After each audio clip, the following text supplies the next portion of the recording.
Now, get a good baby carrier. Do you know what? It's crazy, but in those first 3 months, you barely put the baby down. And it's such a shock to the system, and you're doing everything with one hand. You're trying to make tea, drink tea. These baby carriers are great. They are strapped to you. The baby feels secure and comfortable. Quite often they go to sleep, and you've got your hands free again. Hands-free is the win.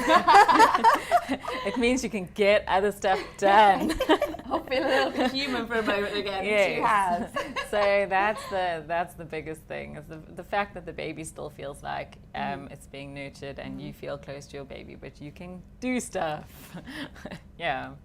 Did either of you start out with a baby carrier, or did you try to do it just carrying the baby with one hand? I think we both had baby carriers, but there are so many different carriers that you can get, and this opens up a whole new world. Yeah, it seriously does. As well. Yeah. So that's why we say get the right kind of baby carrier. You get slings, you get carriers, pouches, and yeah. So get one that works for you, and that works for your baby, I think. Try them out. There's actually a great, there's quite a few in Cape Town, but there are second-hand baby stores that people give their used goods, but they're good quality, and you can go in and you can try them out, and you can get them at a fraction of the price. Oh, nice. There's one on Bruce Street called Mary Poppins.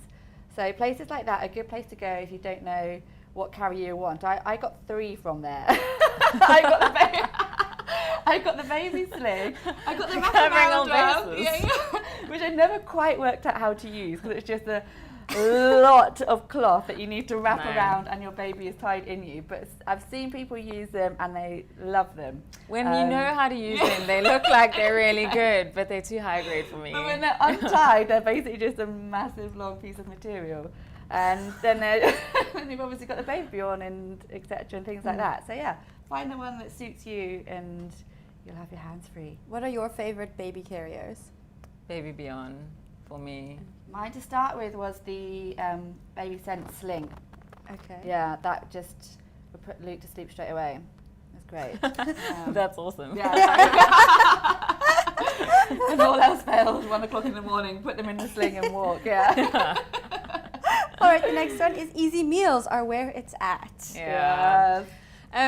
When I first had Ethan, my parents came to stay, like your parents as well. And before my mom left, she stocked our freezer with every type of easy meal that we could just pop into the oven and it would be done. You're so busy.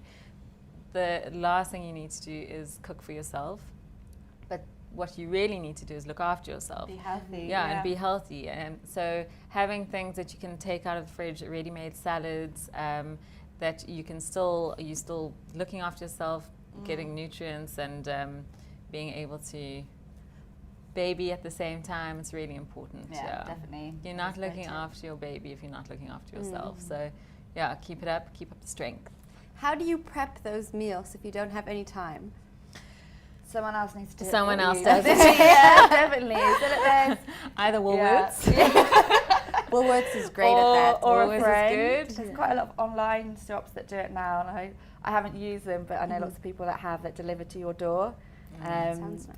But yeah, it is, and it's something that, again, you kind of underestimate. You think it's fine, we'll have this for supper, and then by the time you're hungry, the thought of actually being able to cook is daunting, and you can't do it. So if you have something you can just put in the oven, put in a microwave, it's great. That's also something my husband did as well, is he shopped every now and again and came back with just loads of salads and everything. So yeah, another task for daddy. Get involved. Okay, the next one, pump it. Yes. Wow. The best way to feel like a cow.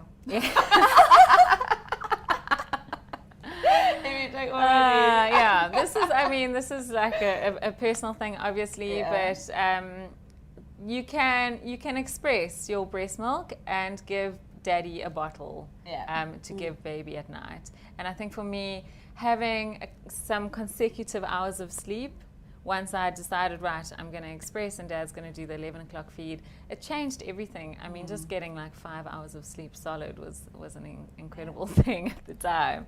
So I would suggest, my opinion only, that do at least one feed, let dad give that feed and he can also feel involved.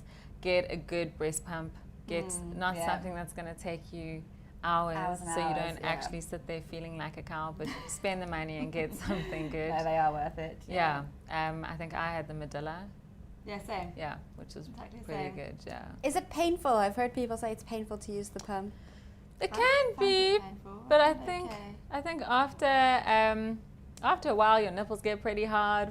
Okay. I think it's more just the actually doing it and the thought of it. It's quite weird. But once you actually get your head around it and you realise this is going to give me sleep. Yeah. I end goal is sleep. think the pros outweigh the cons Exactly. at the end of the Going day. through on your own and sit there. Yeah. Okay, next one. Trust your instincts. Yes. Most You important, must, you I think. must, Most yeah. important. You're going to get advice from every which way you turn. People in the queue at the Pick and Pay will tell you that your baby needs this or your baby needs that, from friends, from grandparents. But I think the most important thing is you're the mom, you know your baby better than anyone else. Go with what you know, trust your instincts, and you will be fine. It's really easy to think that something's wrong with you or something's wrong with your baby if what you've been told, your baby doesn't conform to that. But actually, you know, when you're tired, just remember, just take a moment, take a day or take 2 days just to remember how you feel and what you think is right, and go with that, and then your baby will respond. It doesn't happen straight away, you know. Keep on saying to my husband, our little one's in, keeps on trying new things like opening drawers and taking out teacups, so we're constantly saying no. And I was like, Rome wasn't built in a day, you know. We need to reinforce these things after a while. And it's the same with your instincts. If you can't find them because you're too tired, it's okay. Take a moment and you'll find them and you'll be okay. That's good advice. And the last one, don't be so hard on yourself. Yes. Your body's been prepped for this. You have had 9 months of no sleep already because you've been weeing every 10 minutes. So you're really ready. You can do this, and just know that you can. Yeah, keep going. You're fine. You're fine. You are fine. You can do it. And the baby blob phase, haze, only lasts about 3 or 4 months. And then you're going to come out the other side and life is going to seem magical. You'll see the light. Yes. And it's really hard to hear that when you're in that phase. You think, oh, you know, one more person tells me that I'm going to scream because my life's never going to change. But it does. You can get more mommy advice at mamasmeetingplace.co.za.